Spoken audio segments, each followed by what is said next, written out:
হয়, প্ৰথমে আজি আহিছোঁ মই প্ৰথমবাৰৰ বাবে কলকাছিয়া গ্ৰন্থমেলালৈ আৰু আজি খুবেই ভাল লাগিছে ইয়াত। আৰু লগতে আজি আমাৰ প্ৰাণৰ শিল্পী, আমাৰ হাৰ্টথ্ৰব জুবিন দাক আজি এই গ্ৰন্থমেলাৰ যোগেদি আজি দাদাক শ্ৰদ্ধাঞ্জলি জনাইছে। ময়ো আজি উপস্থিত আছোঁ ইয়াতে।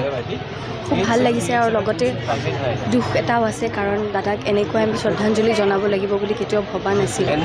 আৰু যদিও দাদা কায়িকভাৱে নাই আমাৰ মাজত, দাদাই চিৰদিন আমাৰ মাজতেই থাকিব, আমাৰ অন্তৰত থাকিব সদায়। হয়, ন্যায়ৰ বাবে আমিও খুব অপেক্ষাৰে বাট চাই আছোঁ। আৰু লগতে আমি কিহৰ বাবে, আচলতে সেইদিনাখন হৈছিলেই কি, সেই বহুত ধৰণৰ প্ৰশ্ন আমাৰ মনত এতিয়াও আছে। আৰু এই প্ৰশ্নবোৰৰ উত্তৰ আমি অতি শীঘ্ৰে বিচাৰিছোঁ আৰু আমি খুব ৰৈ আছোঁ এতিয়াও, আৰু পজিটিভভাৱে ৰৈ আছোঁ। আৰু মই আশা কৰিছোঁ এই প্ৰশ্নৰ উত্তৰবোৰ আমি যেন অতি শীঘ্ৰে পাওঁ। ধন্যবাদ। কলকাছিয়া আজি চতুৰ্দশ গ্ৰন্থমেলাৰ প্ৰথমটো দিন। আজি গ্ৰন্থমেলা উন্মোচন কৰা হ'ল, কিন্তু এইটো মোৰ প্ৰথম দিন নহয়। কলকাছিয়াত মই বহুবাৰ আহিছোঁ আৰু গ্ৰন্থমেলালৈ এইটো মোৰ তৃতীয়বাৰৰ বাবে অহা। 18 চনত আহিছিলোঁ, 22 চনত আহিছিলোঁ আৰু এইবাৰ আহিলোঁ। কলকাছিয়া গ্ৰন্থমেলা আচলতে এটা অঞ্চলৰ বিশেষ এটা জনসমষ্টিৰ বিদ্যায়তনিক বা বৌদ্ধিক উৎকৰ্ষ সাধনৰ প্ৰতীকস্বৰূপ এখন গ্ৰন্থমেলা নহয়। এই গ্ৰন্থমেলাখনে পশ্চিম অসমৰ কিছুমান আমাৰ মূল সুঁতিৰ তথাকথিত মানুহে অৱহেলা কৰি, আওকাণ কৰি, অলপ প্ৰান্তীয়কৰণ কৰি থকা মানুহে বিদ্যায়তনিকভাৱে মোৰ এনেকুৱা লাগে গুৱাহাটীৰ সেই বৌদ্ধিক মহলটোক ক'ব বিচাৰে যে আমাৰ ইয়াতো অসমীয়া গ্ৰন্থ অধ্যয়ন হয়, আমাৰ ইয়াতো অসমীয়া গ্ৰন্থৰ অনুশীলন হয়, আমাৰ ইয়াতো অসমীয়া গ্ৰন্থৰ আলোচনা বিলোচনা চৰ্চা হয়। আৰু সেই কথাটো যদি এবছৰ দুবছৰৰ পিছত মোক আপোনালোকে সুধিলে হয়, মই ইমান উৎসাহেৰে সৈতে নকলো হয়। আজি কিন্তু 14টা বছৰ আব্দুল খালেক ডাঙৰীয়া, যি এজন তেওঁ সাংসদ আছিল, তেওঁ এজন প্ৰাক্তন বিধায়ক, কিন্তু মই তেওঁক বিধায়ক বা সাংসদ বাবে কোৱা নাই। তেওঁৰ দলটোকতো মই সমালোচনাও কৰি থৈছোঁ, কংগ্ৰেছ দলক। এতিয়া যেনেকৈ মই ভাৰতীয় জনতা পাৰ্টিকো মানুহৰ ভালৰ বাবে, সমাজৰ ভালৰ বাবে সমালোচনা কৰোঁ, গঠনমূলক সমালোচনা গণতন্ত্ৰৰ এক অন্যতম অংগ। কিন্তু খালেক ডাঙৰীয়াই যি ধৰণেৰে আচলতে আজি 14টা বছৰ এই গ্ৰন্থমেলাখন চলাই ৰাখিলে, প্ৰতিগৰাকী জনপ্ৰতিনিধিয়ে যদি নিজৰ নিজৰ সমষ্টিত দীঘলীয়া সময় নিৰন্তৰভাৱে নিৰৱচ্ছিন্নভাৱে যদি তেওঁলোকে যদি চলাই ৰাখে, মই ভাবোঁ অসমৰ সমাজ ক'ৰবাত নহয় ক'ৰবাত উপকৃত হ'ব। যিটো সময়ত ৰীল নিৰ্মাণ কৰি একাংশ অসমীয়া পুৰুষ মহিলাই আজি তেওঁলোকে সাধাৰণতে নিজৰ ঘৰতো মাক দেউতাক বা ল'ৰা ছোৱালীয়ে নিজৰ বিয়া হোৱাৰ পিছত মানে পতিপত্নীয়ে শোৱনি কোঠাত নোপোৱা কথা আজি অসমীয়া পুৰুষ মহিলাই মোবাইলত অশালীন, অমাৰ্জিত, অভব্য, অকথ্য কথা কৈ গোটেই সমাজখন কলুষিত কৰিছে। আৰু সেইবোৰ চাই আমি মিলিয়নছ তেওঁলোকক ভিউজ দিছোঁ আৰু তেওঁলোকক টকা পইচা পোৱাত সহায় কৰিছোঁ। তেনে মানুহৰ সেইটো প্ৰৱণতাৰ বিৰুদ্ধে এই যে গ্ৰন্থমেলাখন চলি আছে, ই এটা প্ৰতিবাগধাৰাৰ সৃষ্টি কৰিছে। কোনোবাই কৈছে, মোক কৈছে যে 18 চনত আপুনি যেতিয়া আহিছিল তেতিয়া কিতাপৰ দোকান বেছি আছিল, এতিয়া বাণিজ্য বিপণীৰ দৰে হ'ল। মই কৈছোঁ, মই খালেককো কৈছোঁ যে এটা সন্তুলন হয়তো পৰিৱৰ্তিত সময়ত, পৰিৱৰ্তিত পৰিস্থিতিত বৰ্তাই ৰাখিব লাগিব। কিন্তু এইবাৰ মই যিটো দেখিছোঁ, ইয়াত প্ৰাণৰ শিল্পী জুবিন গাৰ্গক যি আন্তৰিকতাৰে সৈতে তেওঁলোকে ইয়াত শ্ৰদ্ধাঞ্জলি যাচিলে, সকলো মানুহে হিলডোল ভাঙি আন্তৰিকতাৰে সৈতে তাত যোগদান কৰিলে, এই কথাটোৱে প্ৰমাণ কৰে যে ইয়াৰ পিছত যদি তেওঁলোকে বাণিজ্যৰ দিশলৈ আৰু বেছি ধাবিত নহয়, যে 25 চনত আমি গ্ৰন্থমেলাৰ যিটো ৰূপ দেখিছোঁ যে বাণিজ্য আৰু গ্ৰন্থৰ মাজত, ইয়াতে যদি সন্তুলনটো বৰ্তাই ৰাখে, মই ভাবোঁ আমাৰ এই গ্ৰন্থমেলা বা কলকাছিয়াৰ যিটো ঐতিহ্য, ইয়াত হয়তো কোনেও বিঘ্নিত কৰিব নোৱাৰিব। কিন্তু ইয়াতকৈও বেছি যদি হৈ যায়, তেতিয়াহ'লে হয়তো প্ৰশ্ন উঠিব পাৰে। মই আপোনালোকৰ জৰিয়তে খালেক ডাঙৰীয়াকো অনুৰোধ জনাইছোঁ, এই বৃহত্তৰ অঞ্চলৰ মানুহক অনুৰোধ জনাইছোঁ যে এইবাৰৰ যিখন গ্ৰন্থমেলা, এই গ্ৰন্থমেলাখন আৰ্হি হওক।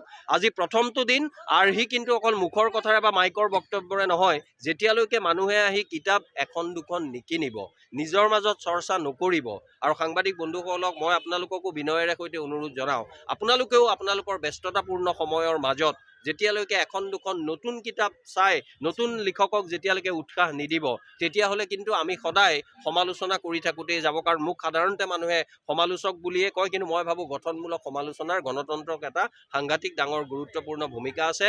কাৰো প্ৰতি বেয়া ভাৱ বিদ্বেষ নৰখাকৈ সমগ্ৰ অসমৰ হিতৰ বাবে, সকলো মানুহৰ উত্তৰণৰ বাবে 1971 চনৰ 25 মাৰ্চৰ আগতে অহা আজি বিশ্ব মানৱাধিকাৰ দিৱস, শ্বহীদ দিৱস, অমৰ শ্বহীদসকলক শ্ৰদ্ধা সন্মান যাচিও মই ক'ব বিচাৰোঁ যে ৭১ চনৰ ২৫ মাৰ্চৰ আগতে অহা মানুহক লৈ এই অসমখন নিৰ্মাণ কৰাৰ সময়, ইয়াত যাতে কোনেও বেছি আৰু হিন্দু মুছলমান কৰি নাথাকে, কাৰণ হিন্দু মুছলমান কৰি থকা মানে কেৱল শংকৰদেৱ মাধৱদেৱ আজান ফকীৰক অপমান কৰা নুবুজায়, চুকাফা নৰনাৰায়ণক অপমান কৰা নুবুজায়। মোৰ এনেকুৱা লাগিব ক'ৰবাত যেন আমি ভূপেন হাজৰিকা জুবিন গাৰ্গকো যেন সঁচা অৰ্থত বুজি নাপালোঁ, তেনেকুৱা এটা ভাৱ হয়। গতিকে মই সকলো পক্ষক, ৰাজনৈতিকসকলেই হওক, বৌদ্ধিক নেতাসকলেই হওক, সাংস্কৃতিক জগতৰ কাণ্ডাৰীসকলেই হওক, সকলোকে অনুৰোধ জনাইছোঁ এই সন্তুলন বৰ্তাই ৰাখক।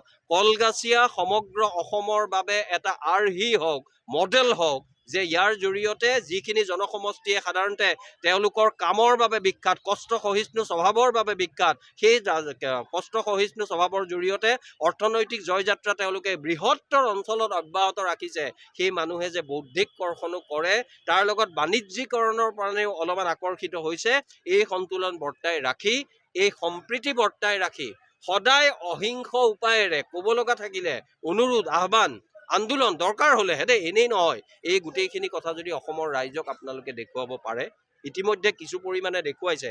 মই ভাবোঁ খালেকে যেনেকৈ গ্ৰন্থমেলা পাতি অসমৰ ৰাইজক এটা বেলেগ প্ৰতিবাদধাৰা সৃষ্টি কৰিলে, আপোনালোকৰ বৃহত্তৰ জনসমষ্টিয়েও ক'ব পাৰিব যে আমাক কৰি থাকক অপমান, আমাক কৰি থাকক অৱহেলা, আমাক কৰি থাকক কিছুমান কথাৰ বাবে টাৰ্গেট, কিন্তু আমি নিজৰ কাম কৰি যাম, আৰু আমাৰ কামৰ জৰিয়তে কেৱল আমাৰ ব্যক্তিগত উত্তৰণ নহয়, অসমৰ সমাজৰ উত্তৰণ হ'ব। ব্যক্তিগত উত্তৰণক সামাজিক উত্তৰণলৈ লৈ যাব পৰা ৰূপান্তৰকামী চেতনাক কলগাছিয়াই দেখুৱাওক, তাৰে মই কামনা কৰিলোঁ, আৰু ইয়াত লগত থকা জড়িত থকা প্ৰতিগৰাকী মানুহৰ এটা সুন্দৰ ভৱিষ্যত কামনা কৰিলোঁ। ধন্যবাদ।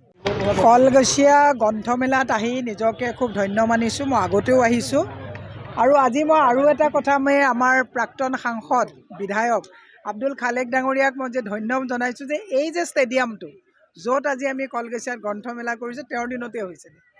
খালেক দাক মই ধন্যবাদ জনাইছোঁ, আৰু গ্ৰন্থৰ চৰ্চাৰ বহুত প্ৰয়োজন আছে। যিমানেই আমি মোবাইলত ৰীল নাচাওঁ বা নিউজ নাচাওঁ, কিন্তু কিতাপ পঢ়াৰ যিটো মাদকতা, কিতাপে মানুহৰ মাজত ধৈৰ্য, সংযম এইবিলাক আনে, বহু কথা আমি জানিব পাৰোঁ। আৰু আজি কলগাছিয়াত এই যি প্ৰচেষ্টা উদ্যোক্তাসকলে লৈছে, বিশেষকৈ আমাৰ আব্দুল খালেক ডাঙৰীয়াৰ জৰিয়তে, মই সকলোকে উদ্যোক্তা মণ্ডলীক ধন্যবাদ জ্ঞাপন কৰিছোঁ। আৰু আপোনালোকে বৌদ্ধিকতাৰ মাজেৰে আজি শ্বহীদ দিৱসৰ দিনা আমাৰ মুখ্যমন্ত্ৰীগৰাকীয়ে মানে গোটেই ভাষণত এটা জনগোষ্ঠীক বাৰম্বাৰ তেওঁলোকে হেয় সজাই যি কথাবিলাক কৈছে, আপোনালোকে শৈক্ষিকতাৰ মাজেৰে প্ৰত্যুত্তৰ দিব বুলি আশা ৰাখি, অসমত যাতে এটা বৌদ্ধিক শৈক্ষিক পৰিৱেশত যাতে আপোনালোকে ধুনীয়াকৈ বেলেঞ্চ কৰি লৈ যায়, তাৰ কাৰণে মই কলগাছিয়াৰ পৰাই এই পৰিৱেশ সৃষ্টি হওক, তাৰে মই কামনা কৰিছোঁ।